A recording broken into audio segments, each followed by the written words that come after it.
I'm Albert Black, President and Chief Executive of On Target Supplies and Logistics. Most of my day is spent with OTSL Development. We work with On Target Supplies and Logistics, the core company, as well as Ready to Work, which is a strategic company working with charter schools and other public education entities, as well as corporations willing to retrain their workforce. We also have advanced inventory management systems as well as OTSL charities.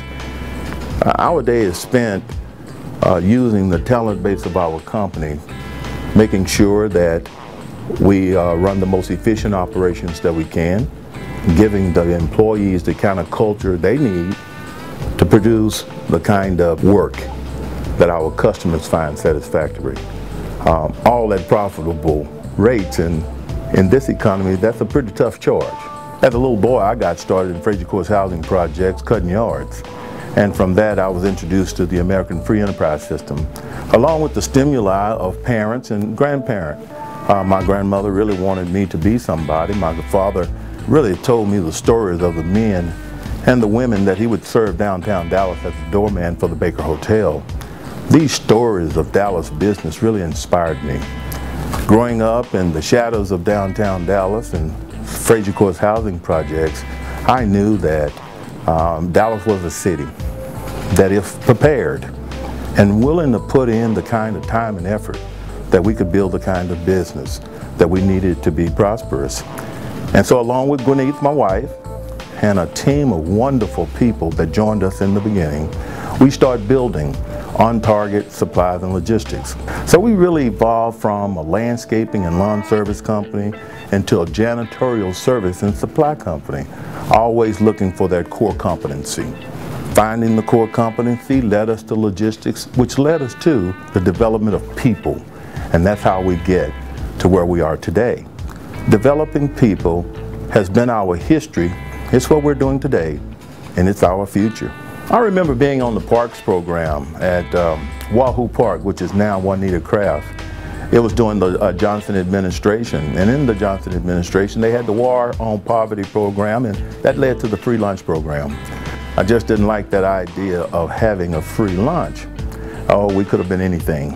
We could have been the Rangers, we could have been the Park Scouts, we could have been anything to earn our bounty, but yet we were the small children looking for a free lunch, and I didn't like that. And so that really encouraged me to start earning some kind of money to be able to buy my own lunch.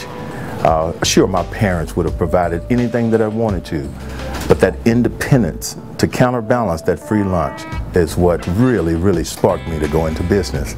I was 10 years old.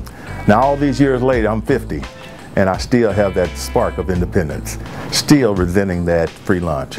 Hoping the best for others, though.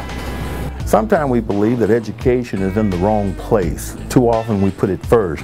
And I believe the introduction to hopes, dreams, aspirations, and desires should really come first. And that it really allows a child to know why they want to be educated in the first place. My grandmother would call us every Christmas season and say, "Bubba, meet us downtown. Meet me downtown in front of H.L. Green. It's time for my grandkids to get Christmas shoes." And I remember going to Colbert Vokes with my grandmother, and after walking in with a young grandson, and I couldn't have been over 10 years old, grandmother would tell the retailer, "This is my grandson, and he'll be taking care of my business." Well, you know, hearing that from your grandmother registered real well with me. And from that point on, I just knew I was my grandmother's grandson, and that I would be taking care of her business, and that meant I was a businessman. I'm really excited about the prospects of what we're doing at a company that we're working with, like Ready to Work, where we're introducing children to the American Free Enterprise System, allowing them to develop the skill sets that will enable them to seek education not only now, but for the rest of their lives.